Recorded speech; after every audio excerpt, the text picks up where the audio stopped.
ओम शांति। ओम शांति। तो आज भट्टी का दिन है 34 और मुरली है 27 अक्टूबर 1981 की। मुरली विशेष चली है दीपावली के अवसर पर। तो दीपावली के शुभ अवसर पर अव्यक्त बाप दादा के उच्चारे हुए महावाक्य। तो बाप दादा ने कहा कि आज दीपमाला है, तो दीपमाला पर सब जगह दीपक जल रहे हैं। तो आज दीपकों के मालिक शिव बाबा कौन है? दीपराज, दीपकों का मालिक। तो आज दीपकों के मालिक अपने दीपमाला को देखने के लिए आए हैं। जिन चैतन्य दीपकों की यादगार जड़ दीपकों की दीपमाला मनाते रहते हैं। भक्त लोग जड़ चित्र और जड़ दीपकों के साथ दीपावली मनाएंगे, और आप चैतन्य दीपक, सदा जगे हुए दीपक, दीपकों के मालिक से बालक बन मिलन मना रहे हो, अर्थात दीपमाला का मेला मना रहे हो। तो पहली बात जो बाबा ने मुरली में बोली है वो ये है कि बाबा देख किन को रहे हैं? बाबा देख रहे हैं चैतन्य दीपकों को। तो अपने सामने लेकर के आओ, विजन बनाओ उस दीपक का। आंखें बंद और देखो जड़ दीपक जो है वो मिट्टी का दिया है, और बहुत सारे दिए दीपमाला पर, दीपावली के इस अवसर पर सब जगह जल रहे हैं। जड़ दीपक है, सभी में ज्योति है, प्रकाश है। और अब देखो अपने आप को, हम ब्राह्मण बच्चे दीपकों के मालिक, बाप के बच्चे चैतन्य दीपक हैं। इस मिट्टी के तन पर आत्मा ज्योति को जगता हुआ देखो।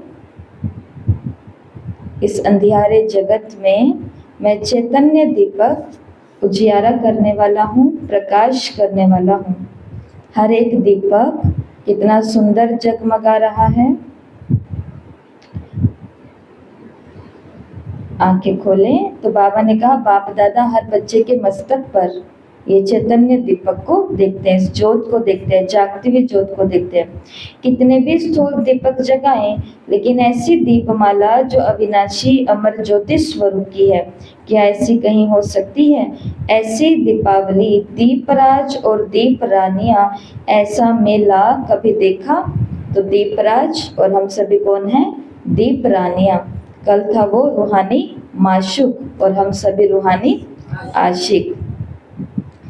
माशूक एक है और आशिक अनेक है। आज वो हैं, बाबा बनकर के आए हैं दीपराज। तो दीपराज एक हैं और दीप रानियां अनेक हैं। और सभी के मस्तक पर बाबा क्या देख रहे हैं? जागती ज्योत को देख रहे हैं, दीपक देख रहे हैं।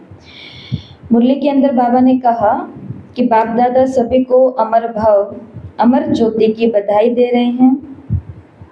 मधुबन के आंगन में आज अनेक बच्चे फरिश्तों की तरह, फरिश्तों के रूप में हाजिर नाजिर हैं। साकार रूप की सभा तो बहुत छोटी है, लेकिन आकारी फरिश्तों की सभा बहुत बड़ी है। ये हॉल जो बड़ा बना रहे हो वो भी छोटा है। सागर के बच्चों के आगे कितना भी बड़ा हॉल बनाओ, लेकिन सागर के समान ही हो जाएगा। फिर क्या करेंगे? आकाश और धरती ये इसी बेहद के हॉल में सभी समा जाएंगे। लास्ट का समय बाबा बता रहे हैं कि बच्चे इतने हो जाएंगे कि हॉल कौन सा बनेगा? ये दीवारों वाला हॉल नहीं बनेगा, छत वाला हॉल नहीं बनेगा। हॉल बनेगा ये बेहद का आकाश और धरती। बेहद बाप के बच्चे चार दीवारों की हद में कैसे समा सकते हैं? ऐसा भी समय आएगा जब बेहद के हॉल में ये चार तत्व चार दीवारों का काम करेंगे। कोई मौसम नीचे ऊपर के कारण छत की या दीवारों की आवश्यकता ही नहीं होगी।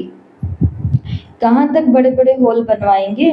ये प्रकृति भविष्य की रिहर्सल आपको यहाँ ही अंत में दिखाएंगी। चारों ओर कितने भी तत्वों की हलचल हो, ध्यान से सुनते जाना। चारों ओर कितने भी तत्वों की हलचल हो, लेकिन जहाँ आप प्रकृति के मालिक होंगे वहाँ प्रकृति दासीवन सेवा करेगी। अब सिर्फ प्रकृति जीत बन जाओ। तो प्रकृति जितात्मा किसको कहते हैं? भयंकर गर्मी है मगर हाय हाय ना करे, भयंकर ठंड है हाय हाय ना करे। जो प्रकृति का कैसा भी मौसम आया है, तो दो प्रकृति है, एक है बाहर की प्रकृति और दूसरी है ये प्रकृति। थोड़ा सा इसमें कुछ हुआ और बैठ गए, थोड़ा सा इसमें कुछ हुआ और रुक गए, थोड़ा सा इसमें कुछ हुआ और ढीले पड़ गए। तो बाबा ने कहा कि अगर इस प्रकृति पर अभी तक जीत नहीं पाई है, जैसे कि हम सभी बात करते हैं, जब हम छोटे होते हैं स्कूल में जाते हैं और स्कूल वाले जो बच्चे होते हैं वो थोड़े नटखट अलबेले चंचल तो होते ही हैं।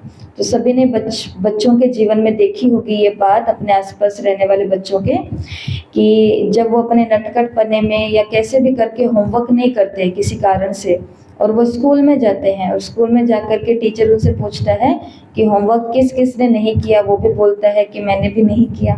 तो टीचर पूछते हैं कि क्यों नहीं किया, क्यों नहीं तुमने होमवर्क किया, क्यों नहीं तुम आई थी, क्यों नहीं तुमको मालूम है। तो वो क्या कहते हैं कि मैडम जी मेरे को बुखार हो गया था, सर मेरे को ऐसा हो गया था, घर पे रिश्तेदार आ गए थे। तो आगे से टीचर क्या बोलते थे या क्या बोलते हैं कि खाना खाने भूले थे तुम, तो वो कहेंगे कि नहीं, खेलना भूले थे नहीं, ये करना भूले थे नहीं, तो फिर होमवर्क करना क्यों भूल गए। तो कभी कभी भूल भी जाते थे ना, तो ऐसे ही बोलते थे कि क्यों भूल गए। कुछ साथ में जाना है, लेकर के जाना है ज्योमेट्री बॉक्स के अंदर, टीचर ने पहले ही कहा था कि कल ये वाला लेसन करवाएंगे तो उसके लिए इस चीज़ की ज़रूरत पड़ेगी, तो अपने साथ में ये लेकर के आना, लेकिन भूल जाते हैं। भूल गए तो स्कूल गए, स्कूल जाते टीचर क्या बोलेगा कि निकालो सभी अपने अपने ये सब चीज़ें। तो वो देखेगा, वो कहेगा अरे मैं तो भूल ही गया, मैं तो भूल ही गया, मैं तो भूल ही गया। तो सर आगे से क्या बोलेंगे, मैम आगे से क्या बोलेगी कि खाना खाना तो तुम नहीं भूलते हो, खेलना तो तुम नहीं भूलते हो, ये कैसे भूल जाते हो। शिव बाबा ने भी यही बात ही कही है कि पहले सिर्फ क्या बनो, प्रकृति जीत बनो। कि शरीर कितना भी बीमार क्यों ना हो, क्या हमारे घर के काम, बाहर के काम, व्यापार के काम, नौकरी के काम, बच्चों के काम, पति पत्नी बड़ों छोटों के काम, कोई काम रुकते हैं? नहीं रुकते हैं ना। जब खाना भी हम खा सकते हैं, सब कुछ हम कर सकते हैं, तो इस प्रकृति जब पुरुषार्थ की बारी आती है तो भी इस प्रकृति के ऊपर क्या प्राप्त करने। जीत एक माता ने बहुत अच्छा कहा, उन्होंने बोला कि दीदी मेरे को नींद ही नींद आती रहती है, नींद ही नींद आती रहती है, लेकिन जब सोने का टाइम होता है तब नींद नहीं आती है। वो रोज की उनकी ये शिकायत आ रही है आजकल अपने आप से। तो कहते हैं जब सोने का टाइम होता है तब पलटते रहते हैं, करवटें लेते रहते हैं, बहुत बेचैनी रहती है, तब नींद नहीं आती है, और जब सोना नहीं है तब नींद आ जाती है। इधर योग शुरू होगा और इधर नींद आ जाएगी, इधर मुरली शुरू होगी और इधर नींद आ जाएगी। तो मैंने कहा आप क्या कर सकते हैं, देखो आप पापा को लेटर लिखो, सोमान का अभ्यास करो, किताबें पढ़ो, ये है वो है, आज सब बता दिया। वो कहते दीदी मैं ये कुछ नहीं करती। तो मैंने कहा फिर क्या। कहते कि मेरे को पता है नींद तो आनी ही है, तो नींद आनी है, इसलिए जाकर के मैं तो बैठ जाती हूँ कि बाबा के पास जाकर के सामने सोएंगे ही और तो कुछ नहीं करेंगे लेकिन कम से कम बाबा के आगे हाजिर। तो ये भी कमाल की बात है कि शरीर नींद के अंदर उधर सुबह सुबह निढाल हुआ पड़ा है, लेकिन फिर भी उसको निल्हा दुल्हा करके, ब्रश करके, कंघी करके, तैयार साफ सुथरे कपड़े करके यहाँ पर लाए और यहाँ बिठा करके फिर उसको क्या कर दिया, कॉपी बस्ता और कलम ले पढ़ने जाते हैं, हमें भगवान पढ़ाते हैं। लेकिन ये अच्छा है, देखो मैं ऐसे अनुभव सुनाती हूँ ना, तो कभी कभी ऐसे लगता है कि पता नहीं अनुभव मुझे सुनाने चाहिए या नहीं सुनाने चाहिए, क्योंकि सुनने वाली वो भी तो होती है बीच में जिनके सुना रहे हैं, तो कहीं पर नाराज ना हो जाए, मतलब ऐसा ना लगे उनको कि दीदी ने ऐसे मजाक के वे में बोल दिया मेरी इतनी सीरियस बात को। तो परंतु कल की ही आपको एक अच्छी सी बात और सुना देते हैं, एक और माता की। कल हमने साकार मूर्ति की क्लास में एक बात कही थी ना कि अपनी क्लास में अभी एक माता बैठी हुई है और वो माता जैसे ऐसे बीमार हो गए थे और घर वालों ने रोका कि नहीं जाना नहीं जाना, लेकिन 2 दिन भयंकर बीमार होने के बाद वे भी वो क्लास में, और हमें पता है कि वो अभी तक भी बीमारी की ही हालत में है। ठीक है जी, ये अनुभव रिकॉर्ड हुआ, रिकॉर्ड होकर के आगे गया। अब आगे सुनने वाले बहुत लोग हैं, उनमें से किसी एक ने क्लास सुनी है और उस बहन का रात को मेरे पास 4 और 5 मिनट का वॉइस मैसेज आया है। बहुत ही अच्छी उन्होंने बात की। वो कहते मैं 1 सप्ताह से बीमार, मतलब प्रकृति जीत की हम बात कर रहे हैं कि 1 सप्ताह से मैं बीमार, और ये जो अमृत वेले हम 11 बार स्वमान का अभ्यास कर रहे हैं उसका भी बहुत सुंदर उन्होंने अनुभव बताया है। तो 1 सप्ताह से बीमार, ना मैं उठ पा रही हूँ, ना कुछ अपने शरीर से मैं कुछ कर पा रही हूँ, घर का भी मैं कोई काम नहीं कर पा रही हूँ, ऐसे बोझ की जैसे मेरे को फीलिंग आ रही है। लेकिन जैसे ही दीदी ये अपने सोमान अमृत वेले वाला करवाना शुरू किया, 11 बारी मैं लक्ष्मी हूँ। आज का क्या था? आज का सोमान क्या था? मैं ज्ञान धन से, मैं ज्ञान धन से और गुणों रूपी हीरे मोतियों से सभी को सुसज्जित करने वाली, सभी के भंडारों को अखुट भरपूर करने वाली माँ लक्ष्मी हूँ। तो जैसे ही स्वमान, हमारा आज तीसरा दिन था, तो वो कहते हैं कि जो आपने जैसे ये स्वमान का अभ्यास हमने किया सुबह, कि दीदी स्वमान में इतनी ताकत है कि मेरे शरीर के अंदर एकदम ऊर्जा आ गई।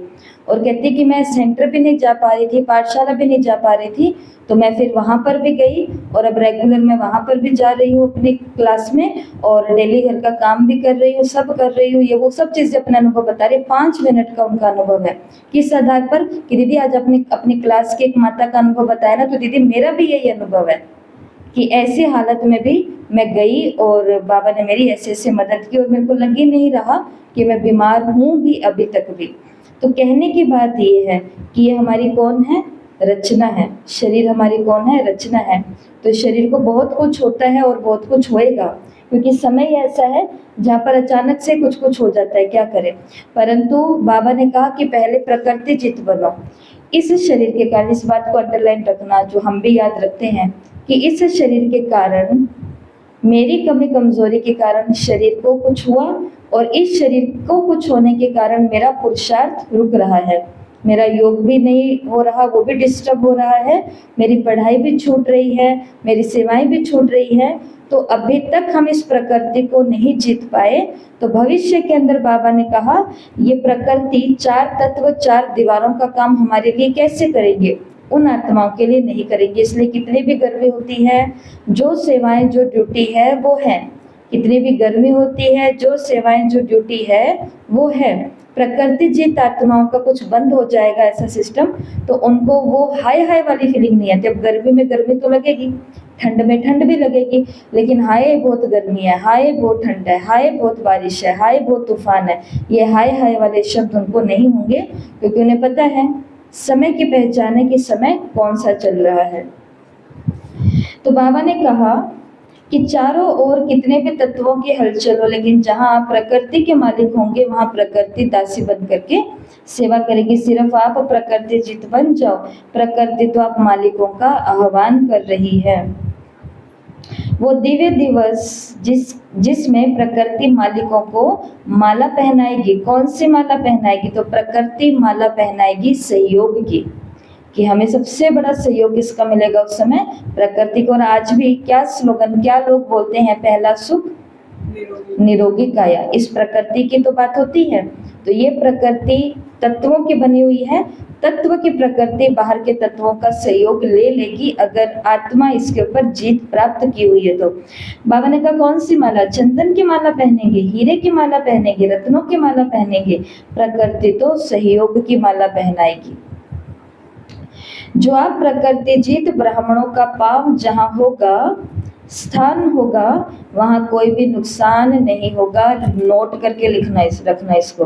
प्रकृति जीत ब्राह्मणों का पांव जहां होगा, स्थान जहां होगा, वहां कोई भी नुकसान नहीं होगा। कोई भी नुकसान नहीं होगा। आ रही है बात समझ में? हाँ जी या ना जी? आ रही है। 1-2 मकान के आगे नुकसान होगा, लेकिन आप सेफ रहेंगे। सामने दिखाई देगा कि ये हो रहा है। अभी अभी काठमांडू के अंदर सभी ने देखा है, जो न्यूज आई है, कि सामने दिख रहा है कि सामने वाली बिल्डिंग में भयंकर आग लग रही है, पीछे वाली बिल्डिंग में भयंकर आग लग रही है, सब जगह गाड़ियां, आग। न्यूज के अंदर ये हमने ही देखा है, आपने भी देखा है, आग ही आग लग रही है। उसके बीच में शिव बाबा का झंडा लहरा रहा है और सभी सेंटर के छत पर खड़े, एकदम सेफ, एकदम सुरक्षित है। ये तो कुछ भी नहीं था, ये तो सिर्फ एक ग्रह युद्ध अंदर की बात है। प्रकृति वाला तो काम हुआ ही नहीं था, ये तो लोगों के द्वारा ही रचा हुआ था। तो एक दो और आप अपने सामने देख रहे होंगे कि तूफान आ रहा है, धरती हिल रही है, लेकिन वहां सूली होगी और यहाँ कांटा होगा। वहां चिल्लाना होगा, यहाँ अचल होंगे। सब आपकी तरफ सूक्ष्म स्थूल सहारा लेने के लिए भागेंगे। ये सारी भविष्यवाणियां, कहते हैं ना आकाशवाणी होती, कंस को पहले आकाशवाणी हो गई थी, तो आकाशवाणी का मतलब क्या होता है, पहले से ही मालूम पड़ जाता है तो उसके ऊपर फिर एक्शन लेना शुरू कर देते हैं। तो ये सभी भविष्यवाणियां हैं। तो लोग चिल्लाते चिल्लाते स्थूल और सूक्ष्म सहारे के लिए हमारी तरफ भागेंगे और आपके स्थान एस्लम बन जाएंगे, शरणागत बन जाएंगे। तब सबके मुख से अहो प्रभु आपकी लीला परम्पार ये बोल निकलेंगे, धन्य हो आप लोगों ने पाया, हमने नहीं जाना, हमने गवाया, ऐसा वो बोलेंगे।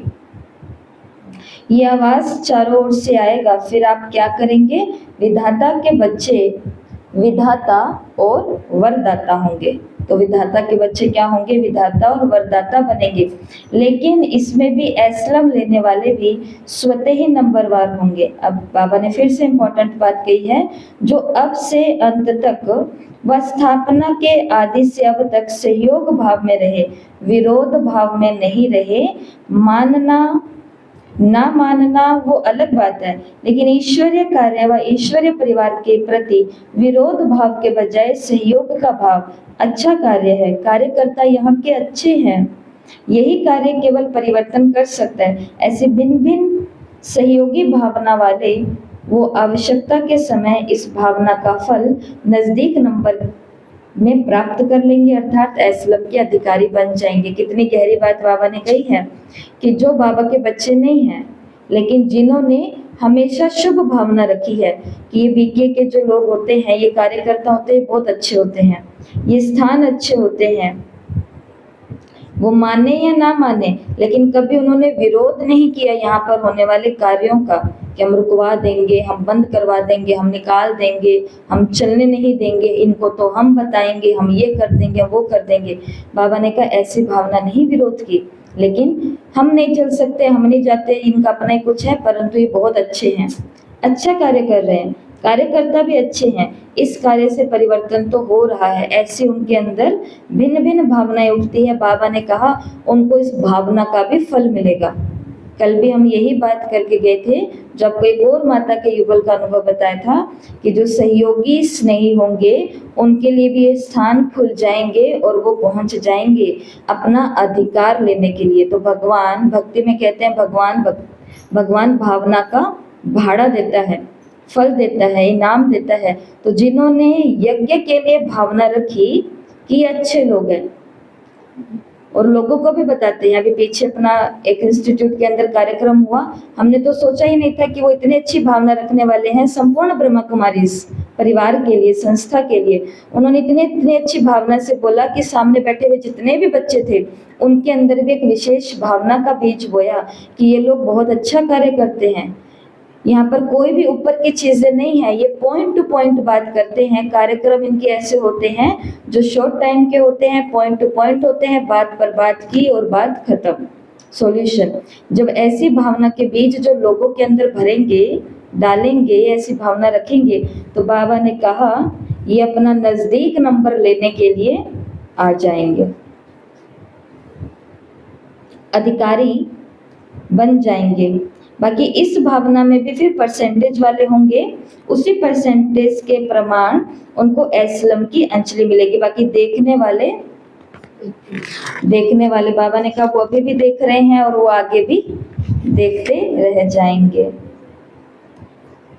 जो अभी भी कहते हैं ना कि देख लेंगे तुम्हारा क्या कार्य है, वह देख लेंगे कि आपको क्या मिला है, जब कुछ होगा तब देखेंगे। ऐसे समय के इंतजार करने वाले एस्लम के इंतजाम के अधिकारी नहीं बन सकेंगे, क्योंकि यहाँ पर तो एस्लम होगा ना। एस्लम मालूम है ना, दो देशों में कुछ होता है तो एक एस्लम शरणागति बनती है। जैसे भारत ने बहुतों को शरणागति दी है, तो वो कैंप लगे हुए होते हैं अलग अलग, जहाँ पे दवाइयाँ भी होती हैं, जहाँ पर खाना पानी भी होता है, जहाँ पर कुछ कपड़े लत्ते भी होते हैं, जहाँ पर सारी उठने सोने करने की व्यवस्थाएं होती है।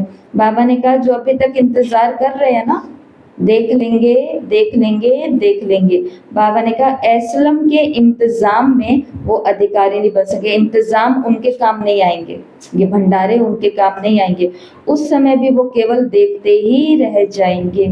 हमारी बारी कब आएगी ऐसा वो इंतजार करेंगे, क्यों लगी हुई होगी और वो सोचेंगे मेरा नंबर, मेरी बारी कब आएगी। और आप दूर से इंतजार करने वाली आत्माओं को मास्टर ज्ञान सूर्य बन शुभ भावना श्रेष्ठ बनने की कामना की किरणें चारों ओर की आत्माओं पर विश्व कल्याणकारी बन डालेंगे। फिर कितनी भी विरोधी आत्माएं हैं, अपने पश्चाताप की अग्नि में वह स्वयं को जलता हुआ बेचैन अनुभव करेंगी और आप शीतला देवियां बन रहम दया कृपा के शीतल छींटों से विरोधी आत्माओं को शीतल बनाएंगे, अर्थात सहारे के गले लगाएंगी। उस समय आपके भगत ब्रह्मा कुमारियों का ये कर्तव्य होगा उस समय। और उस समय जब वो शीतला देवी बनकर सब पर रहम कर रही होगी, दया कर रही होगी, कृपा के छींटे डाल रही होगी और विरोधी आत्माओं को शीतल बनाएंगी अर्थात सहारे के गले लगाएंगी, उस समय आपके भक्त बन ओ माँ पुकारते हुए विरोधी के बदले भगत बन जाएंगे। और ये भगत कौन से होंगे? लास्ट नंबर के भगत होंगे। और आपको मालूम है ना, लास्ट नंबर की जो भक्ति होती है वो कितनी तकड़ी होती है। आज से 50 साल पीछे जा करके देखो, जो भक्ति आज है क्या वो भक्ति थी? नहीं। अब कौन से भगत आ रहे हैं? यंग एज वाले, जो पुरानी आत्माएं हैं, वो आत्माएं जो पीछे भगत बने थे किसी अपने देव के, वो भगत अब भक्ति में उनके बड़े बड़े जगराते, बड़े बड़े कार्य, बड़े बड़े भंडारे, बड़े बड़े लंगर, बड़े बड़े दान पुण्य सब कर रहे हैं। किसके नाम पर? अपनी इष्ट देवी और इष्ट देव के नाम पर। तो ये इष्ट देवी ने, देव ने ऐसा क्या काम इनके लिए कर दिया था जो ये सब कुछ लुटाने के लिए तैयार है आज? हजारों लोग हनुमानगढ़ के अंदर आए, ना जाने कहां से। जैसा डायमंड हॉल के अंदर दृश्य होता है ना, पहले नहीं था, जैसा डायमंड हॉल के अंदर दृश्य होता है वैसा दृश्य था यहाँ पर जागरण के अंदर। ये कोई और जगह है, सब मेला लगा हुआ था एक बहुत सुंदर तरीके से। तो कहने की बात यह है कि इन देवियों ने, इन देव ने ऐसा तो कुछ किया है, ये बहुत ज्यादा विरोधी थे और उन विरोधियों को भी रहम दया और कृपा के छींटे लगाए और सूर्य की मास्टर ज्ञान सूर्य की किरणें दे करके इनको मुक्त किया, पहुंचाया ऊपर। और यही भाव लेकर के ओ माँ ओ देव करते करते ये ऊपर गए और नीचे आकर के कौन सी भक्ति स्टार्ट की है? ये वाली। तो बाबा ने कहा ये आपके लास्ट भगत बने, तो विरोधी आत्माओं को अंत में भक्त पने की अंजलि जरूर देंगे। वरदानी बन भक्त भव का वरदान देंगे। फिर भी है तो आपके भाई ना, इतना बड़ा दिल है हमारा, और क्या उस विनाश की लीला में हम ये कर पाएंगे काम? तो ये भी एक बहुत बड़ा प्रश्न है। तो जो बहुत समय से अपने आप को कई सारी बातों से डिटैच करके बैठे हैं, जिन्होंने अपने जीवन का बहुत बड़ा त्याग किया है, हर दिन वो तपस्या कर रहे हैं और हर दिन हर एक विरोधी के ऊपर भी रहम के छींटे डाल रहे हैं, उनकी प्रैक्टिस ऐसी होगी कि लास्ट में भी वो यही काम ही कर रहे होंगे। ब्रह्मा कुमारियों को आपने देखा होगा, उनकी प्रैक्टिस होती है, कोई भी मिलेगा तो उसको क्या क्या बताना है, कोई भी टॉपिक उनके आगे ला करके रख दो, वो उसको कैसे भी तोड़ मरोड़ करके बाबा के साथ जोड़ करके उस आत्मा को कर देंगे। किस आधार पर हो रहा है ये? भ्राताश्री प्रैक्टिस, अभ्यास के आधार पर। इनको ऐसा अभ्यास है कि नींद के अंदर भी इनको सपना गलती से कोई आएगा तो वहां पर भी ये क्या कर रही होती हैं? किसी को कोर्स ही करा रही होती है, किसी को क्लासेस समझा रही होती है, कोई नोट्स ही तैयार कर रही होती है। यही चीज आगे जा करके काम आएगी। अब ऐसा जीवन अपना बनाना है, पूरे दिन के अंदर ऐसे कई सारे चीजों को हमें त्याग तप कर करके सेट करना होगा, जिससे ये वाला भाग्य प्राप्त होगा। नहीं तो बाबा ने तो मुरली में ये भी बात कह दी है कि प्रकृति अपना जो जोर दिखाएगी, सामने ही हम सब कुछ जलता करता दबता हिलता हुआ देखेंगे। तो यहाँ पर ये मुरली पूरी होती है।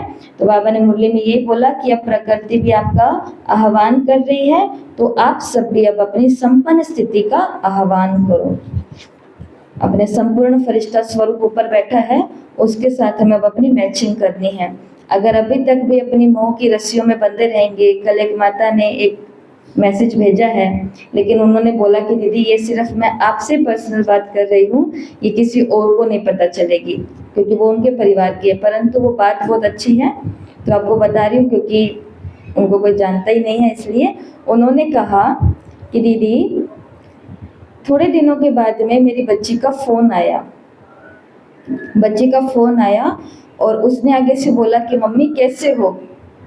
वो योग की अपनी स्थिति बता रही थी, कुछ चीज़ के ऊपर हमारी बात चल रही थी, तो उन्होंने आगे से बताया। बहुत डिटेल की बात होने के बाद लास्ट की बात आपको बता रही हूँ। उन्होंने बोला कि दीदी जब उसने आगे से बोला कि मम्मी कैसे हो, तो मेरे को एकदम से ऐसे अंदर हुआ कि ये मम्मी किसको बोल रही है कौन। तो कहती कि अब धीरे धीरे अव्यक्त वाणियों का वो अपना अनुभव बता रहे हैं। अव्यक्त वाणियाँ धीरे धीरे जो मैं पढ़ती हूँ, होमवर्क करती हूँ, ये सब कुछ कर रही हूँ, ये चीज़ें धीरे धीरे मेरे को चिंताओं से ऊपर लेकर के जा रही है। क्योंकि मैंने हर एक आत्मा को अनुभव करती हूँ कि बाबा को छोड़ दिया है, और ये दिन में मैं इतनी बारी कर रही हूँ कि मेरे को याद भी नहीं है कि मेरी खुद की भी कोई बेटी है। जब आगे से मम्मी बोला तो मेरे को याद आया कि हाँ मैं तो मम्मी भी हूँ, नहीं तो मम्मी कौन है वही, डैडी भी कौन है वही। ऐसा उनका 1-1.5 मिनट का अनुभव रिकॉर्ड करके भेजा है।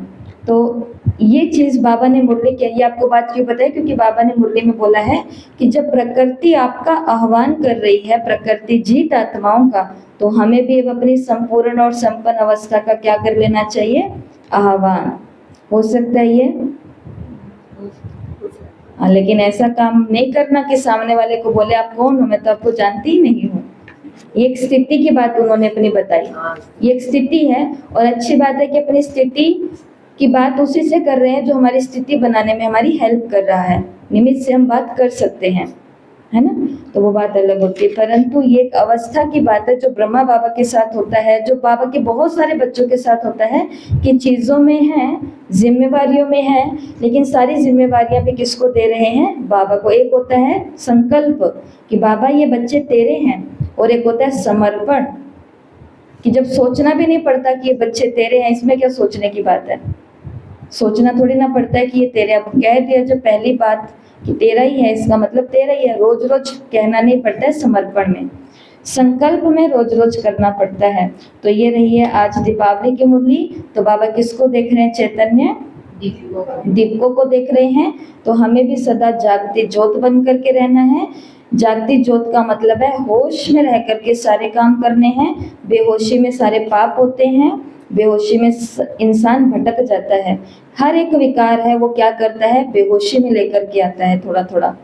और जो चेतना होती है वो जागती कब है, जब वो होश के अंदर है। तो हर काम करना है होश में करना है। जो बोल रहे हैं मालूम होना चाहिए कि बोल क्या रहे हैं, जहाँ जा रहे हैं मालूम होना चाहिए कि जा कहाँ रहे हैं, जो कर रहे हैं मालूम होना चाहिए कि कर क्या रहे हैं, जो सुन रहे हैं मालूम होना चाहिए कि सुन क्या रहे हैं, क्वालिटी क्या है, जो देख रहे हैं वो भी मालूम होना चाहिए कि देख क्या रहे हैं।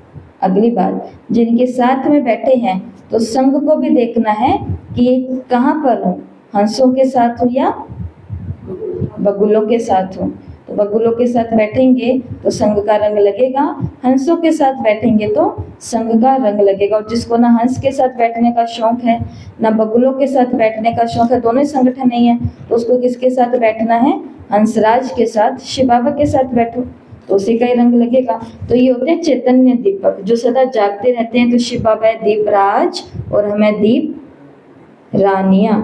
कहा है कभी किसी ने आपको ऐसा, शिव बाबा ही कह सकता है कि तुम कौन हो, दीप रानियां हो। और जिसको कर्तव्य भी दिया है कि पूरे विश्व के अंदर अमर ज्योति बनकर, अविनाशी बनकर के उजियाला फैलाना है। दूसरी बात जो बाबा ने मुरली के अंदर बोली है कि आकाश धरती ये सभी बेहद के हॉल बन जाएंगे, प्रकृति जीत बनना है। तो अब काम किस पर करना है? प्रकृति जीत बनने पर। आज से ही अंडरलाइन कर लेना 2 बातें और इस पर प्रैक्टिस शुरू कर दो कि मौसम बाहर कैसा भी हो, हाई हाई नहीं होनी चाहिए। लाइट है नहीं है, एसी चल रहा है नहीं चल रहा, कूलर चल रहा है नहीं चल रहा, पंखा चल रहा है नहीं चल रहा, थोड़ा सहन भी तो करो उस चीज़ को, थोड़ा सहन भी करना होता है। और धीरे धीरे हमें क्या पड़ जाती है? उसकी आदत पड़ जाती है। देखो आदत ऐसी पड़ती है कि कुछ पता नहीं चलता। हमने खुद ने 6 साल ब्रह्मा कुमारी बनने के बाद में जिस कमरे में निकाले हैं, उस कमरे की व्यवस्था ऐसी है कि वहाँ पर कूलर नहीं लग सकता, क्योंकि अंदर की तरफ है तो कुछ नहीं हो सकता। तो वहाँ पर आराम से, क्योंकि वो रूम ठंडा रहता है, अंदर की तरफ है, तो पंखे के नीचे रहे आराम से, क्योंकि ये भी थोड़ा तो कुछ तो कर रहे हैं और तो कुछ किया नहीं, आए इतनी लेट है। बिना फैन के वो सचिन भाई जी के कमरे में कोई जाता है तो वो कहते हैं हम इनके कमरे में क्या जाएं, ये पंखा ही नहीं चलाते हैं। तपस्या की है। तो हर एक आत्मा जिसकी वाणी में ताकत आती है उसके पीछे कोई तपस्या रहती है। अब हमें नहीं पता चलता थे बातें, लेकिन क्लास वाले आकर के बोलते थे, माताएं बोलती थी, बहनें जो रूम तक जाती थी वो बोलते थे कि अरे दीदी इतने गर्मी में कैसे रहते हो, इतनी गर्मी में कैसे रहते हो। वो बोलते थे तब हम लोगों को महसूस होता था कि नहीं, ये नहीं महसूस होता था कि ये महसूस होता था कि इन लोगों को महसूस हो रहा है कि हम गर्मी में रह रहे हैं, तो इनको ऐसा क्यों ही महसूस होना चाहिए। और देखो समय बीतता जाता है, बीतता जाता है, बीतता जाता है। तो आज हमारे पास इतने सालों का एक अनुभव है। हम एक स्थान पर गए और हमें मालूम नहीं था कि उनके पास कोई व्यवस्था नहीं थी आगे से। तो जहाँ पर गए वहाँ पर बाई चांस ऐसा कुछ हुआ, बहुत सारे लोगों को उन्होंने बिठाया और बिठाया जहाँ पर वो स्थान था पेड़ के नीचे। तो वो गौतम बुद्ध महावीर स्वामी की याद आ गई है। तो पेड़ के नीचे बैठ करके मार्च अप्रैल की गर्मी के अंदर हमने आराम से ज्ञान सुनाया। लोग आ रहे हैं वो पंखा ले लेकर के और कह रहे हैं कि गर्मी है, ये है, वो है, ऐसे है, वैसे हैं। वो सारे गर्मी के अंदर ज्ञान सुन नहीं सकते हैं, हो नहीं पा रहा है, परंतु हमें तो कोई प्रॉब्लम नहीं है, क्योंकि भ्राताश्री अभ्यास की बातें होती है। लास्ट के अंदर बाबा ने कहा, और अभी भी आज भी ये चीजें काम आ रही है। आज इस शरीर के अंदर हो जाता है, कुछ ना कुछ होता ही रहता है, लेकिन एक ना शरीर, ये भी बाबा की ब्लेसिंग है कि ना ये शरीर के कारण रुकना चाहते हैं, रुकना भी नहीं चाहिए, क्योंकि बहुत रुके भी हैं, बहुत कितना तो टाइम निकल ही गया। और दूसरा, ये बाहर प्रकृति कुछ भी करे तो भी कम से कम हमारा पुरुषार्थ, हमारी पढ़ाई, हमारी कमाई तो नहीं रुकनी चाहिए। भाइयों की कमाई रुकती है बारिश आंधी तूफान में, तो फिर ये कमाई कैसे रुक सकती है? नहीं रुक सकती। इसके लिए 2 काम करने हैं। एक तो अपना शरीर जिस दिन सही नहीं हो, उस दिन भी बाबा ने साकार मुरली के अंदर बोला, लास्ट साल की साकार मुरली 2024 की, कि मरने की हालत में हो तो भी मुरली सुनने के लिए कहाँ होने चाहिए? यहाँ पर। और उसके आगे बाबा ने क्या वाक्य कहा था? गंगा का तट हो, हरि का तट, हरिद्वार का वो हरि का तट हो, और गंगा जल मुंह में हो, तुलसी का पत्ता हो, भगवान की वाणी चल रही हो, और तब प्राण तन से निकले, जैसा कि शास्त्रों में कहा गया है कि गीता सुनते सुनते ही ऐसा होना चाहिए। तो बाबा ने कहा, ये उस मुरली में बाबा ने कहा, ये तो अच्छी बात है कि तुम्हें मालूम है मैं अभी मरने वाली हूँ, मैं अभी मरने वाली हूँ। घर वालों को बोलते हैं मैं अभी मरने वाली हूँ, तो जब मालूम है कि मरने वाली हूँ तो कहाँ पर मरना है? फिर तो जरूर आना चाहिए। हरि का द्वार है, गंगा जल बह रहा है, कानों के अंदर आवाजें भी आ रही है, तो हो जाएगा। परंतु ऐसी मुसीबत बाबा आने नहीं देगा बहुत जल्दी, तो उसमें भी अभी समय है, अभी काम बाकी बहुत करने हैं। इसके लिए पहला काम क्या करना है कि जब ये प्रकृति कहे आज नहीं होगा, आज योग नहीं होगा, आज मुरली क्लास नहीं होगी, आज ये नहीं होगा, उस दिन तो जबरदस्ती करना है। सफल व्यक्ति जो सफल बने हैं बड़े बड़े, वो अपने जीवन की सफलता का यही आधार बनाते हैं, जो बच्चों को भी मोटिवेट करते हैं, पढ़ने वालों को, कि बच्चों जब आपने 2 घंटे पढ़ाई पढ़ ली है और अब आपका मन कर रहा है कि बस बहुत पढ़ाई पढ़ ली, अब मैं खड़ा होता हूँ, उस समय बस 5 मिनट और जबरदस्ती बैठ जाना कि अब तो 5 मिनट और बैठूंगा। 5 मिनट के बाद खड़े हो। क्यों? क्योंकि अपने मन के साथ हमें एक खेल खेलना होता है कि मन को आदत लगनी चाहिए कि मन अपनी मर्जी से मुझे ना चलाए, मैं कहूँगा मन को खड़ा होने के लिए, तब मन कहे कि मुझे अब नहीं पढ़ना है। मन ने कहा नहीं पढ़ना, तो मैंने सीधा क्यों मान लिया 5 मिनट और बिठाओ। इसलिए जिस दिन शरीर कहे कि आज योग नहीं होगा, आज मुरली नहीं सुनी जाएगी, आज नहीं जाया जाएगा, आज सेवा नहीं होगी, आज वहाँ पर कोर्स नहीं कराया जाएगा, उस दिन तो अपने शरीर को क्या कहना है? आज तो जरूर ही जाना पड़ेगा, भले कल छुट्टी मार लेना जब सही हो, परंतु आज तो बढ़ता जाता है। और दूसरा, बाहर सर्दी है, गर्मी, आंधी है, तूफान है, इसके ऊपर भी जीत प्राप्त करनी है। अभी पीछे 4 दिन इतनी वर्षा रही, हमारी बूढ़ी बूढ़ी माताएं कितनी दूर से कपड़े ऊपर कर कर करके आई है। हम लोगों ने कहा कि आपको आना जरूरी नहीं था, तो वो कहते कि ऐसे कैसे नहीं जरूरी था, विनाश के समय तो ये होगा। तो तत्वों की हलचल तो होगी, और अब क्या बन जाना है, प्रकृति का मालिक, प्रकृति जीत बन जाना है। ब्राह्मणों के पांव जहाँ होंगे उन स्थानों पर कोई नुकसान नहीं होगा। और लास्ट में ये आत्माएं अंजलि लेने के लिए आएंगी। एस्लम के बारे में बाबा ने कहा, ज्ञान सूर्य बन करके इन सभी को रहम और ये सब कुछ देना है। विरोधी भी भगत बन जाएंगे, शीतला देवी बनना है। इन सभी चीज़ों की आज से प्रैक्टिस चाहिए, तब लास्ट में ये होगा। तो मुरली पूरी होती है। अभी दादी जी से और टीचर से मुलाकात है, तो सभी अपने आप मुरली को कंप्लीट पढ़ेंगे। आज की मुरली से होमवर्क है। और विधाता वरदाता बन करके कौन सा वरदान देना है, अमर भव का, भक्त भव का, ये 2 वरदान मुरली में आए हैं।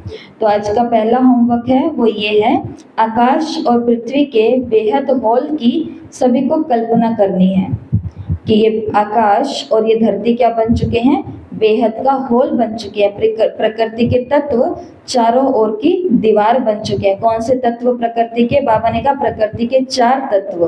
कौन कौन से, जल तत्व। बाबा ने 4 ही तत्वों की बात क्यों कही है, 5वां तत्व कहाँ पे है इसमें से?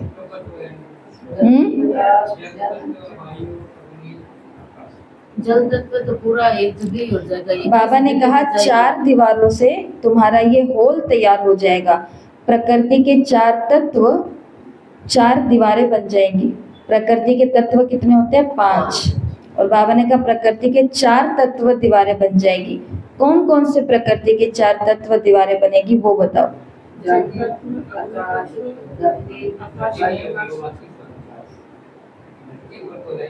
धरती पर तो रहेंगे, धरती पर तो होंगे ही ना।